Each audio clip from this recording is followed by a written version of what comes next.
भगवान श्री कृष्ण भगवान अपने राजमहल में बैठे धर्म नीति की चर्चा कर रहे थे। तभी द्वारपाल ने आकर निवेदन किया, प्रभु, एक रहस्यमयी स्त्री राजमहल द्वार पर खड़ी है। वह आपके दर्शन की इच्छुक है, परंतु वह कुछ विचित्र है। उसकी आंखें अजीब सी चमक से भरी हैं और उसके चारों ओर रहस्यमयी आभा दिखाई दे रही है। श्री कृष्ण मुस्कुराए और बोले, उसे हमारे समक्ष लाओ। कोई भी अतिथि द्वारा पर प्रतीक्षा न करें। कुछ क्षणों बाद वह स्त्री दरबार में प्रविष्ट हुई। वह अत्यंत सुंदर थी। उसके लंबे काले बाल उसकी कमर तक लहराते थे। आंखें गहरी और सम्मोहक थीं। उसके वस्त्र रत्न जटिल थे और उसकी पूरी देह है एक अद्भुत दिव्या निकल रही थी। परंतु वह उपस्थित सभी लोग उसके सौंदर्य में नहीं, बल्कि उसकी रहस्यमयी उपस्थिति में उलझे थे। श्री कृष्ण ने उसकी ओर देखा और कोमल स्वर में पूछा, देवी, स्वागत है। कृपया बताइए, कौन है आप? द्वारका पधारने का क्या कारण है? वह स्त्री मंद मुस्कान के साथ बोली, हे द्वारकाधीश, मेरा नाम यक्षिणी है। मैं एक अदृश्य लोक से आता हूं। मैं कोई साधारण स्त्री नहीं हूं, अपितु यक्षिणी हूं, एक ऐसी शक्ति जो काल और भाग्य को प्रभावित कर सकती है। मैं आपके पास एक विशेष कार्य हेतु आई हूं। श्री कृष्णा ने ध्यान से उसकी बात सुनी और बोले, यक्षिणी, तुम जो भी कहना चाहती हो निसंकोच कहो। यदि यह कार्य धर्म और सत्य से जुड़ा है तो मैं अवश्य सहायता करूंगा। यक्षिणी गहरी सांस ली और कहा, प्रभु, में एक श्राप से बंदी हुई हूं। एक समय की बात है जब मैं देवलोक में निवास करती थी। मेरी सुंदरता और शक्तियों के कारण अनेक देव और गंधर्व मुझे पाने की इच्छा रखते थे, परंतु मैंने किसी को स्वीकार नहीं किया। मेरे इस व्यवहार से क्रोधित होकर एक शक्तिशाली आर्षि ने मुझे श्राप दे दिया। हे यक्षिणी, तुम एक अभिशप्त लोक में निवास करोगी, और जब स्वयं नारायण तुम्हारा उद्धार नहीं करेंगे, तब तक तुम इस श्राप से मुक्त नहीं हो सकोगी।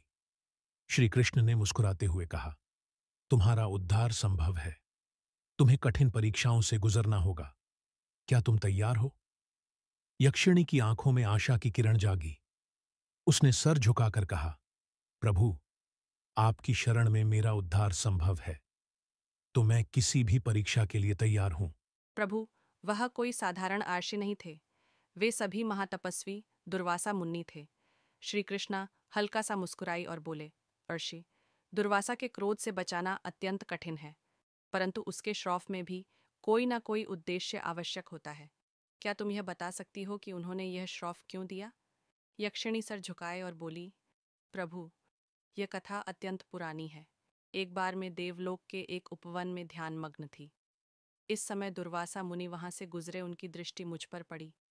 वे मेरी तपस्या भंग करना नहीं थे, अतः वे बिना कुछ कहे आगे बढ़ गए, परंतु मैं उनके विचारों को पढ़ पढ़ सकती थी। उन्होंने सोचा कि मेरी तपस्या के कारण मैं स्वयं को श्रेष्ठ समझ रही हूँ।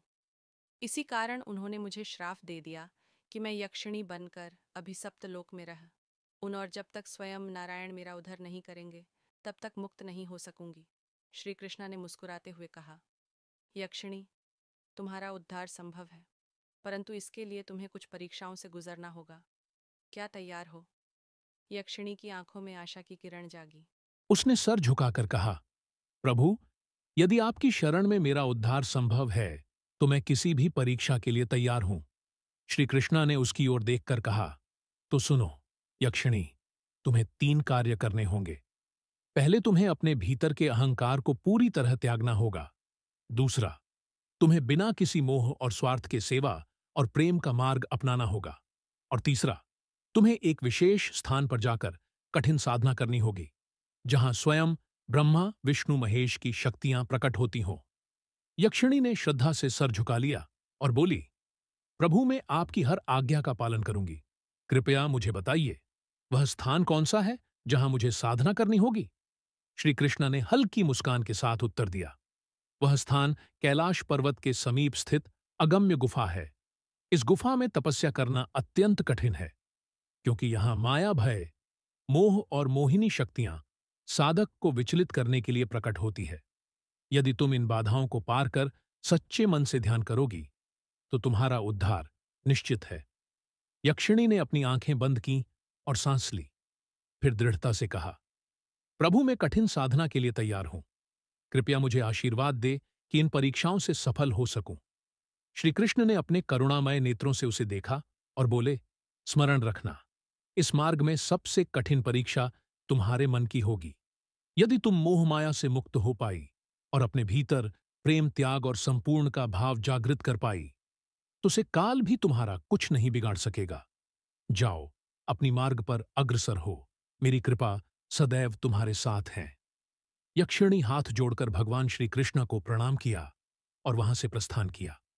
अगम्य गुफा की यात्रा यक्षिणी कैलाश पर्वत की ओर चल पड़ी। मार्ग कठिन था। पहाड़ों की ऊंचाइयों पर ठंडी हवाएं उसे रोकने का प्रयास कर रही थीं, परंतु वह दृढ़ता, निश्चय के साथ आगे बढ़ती रही।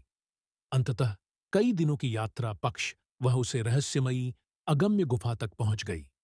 जैसे ही उसने गुफा में प्रवेश किया, एक रहस्यमयी आवाज गूंजी और कहा, कौन हो तुम जो इस स्थान पर आए हो? क्या तुम जानती हो कि यह स्थान केवल उन्हीं के लिए है जो अपनी सीमाओं से परे जाकर सत्य प्राप्त करना चाहते हैं? यक्षिणी ने साहस के साथ उत्तर दिया, मैं अपने श्राप से मुक्ति अपने और श्री कृष्णा के आदेश का पालन करने आए हूं। मैं सत्य और मुक्ति की खोज में हूं। सभी गुफा के भीतर एक दिव्य प्रकाश प्रकट हुआ और 3 शक्तिशाली यक्ष वहां प्रकट हुए। उनमें से एक ने गंभीर स्वर में कहा, यदि तुम यहां आई हो तो तुम्हें हमारी 3 परीक्षाओं से गुजरना होगा। यदि असफल हुई तो इस गुफा से कभी बाहर नहीं जा पाओगी।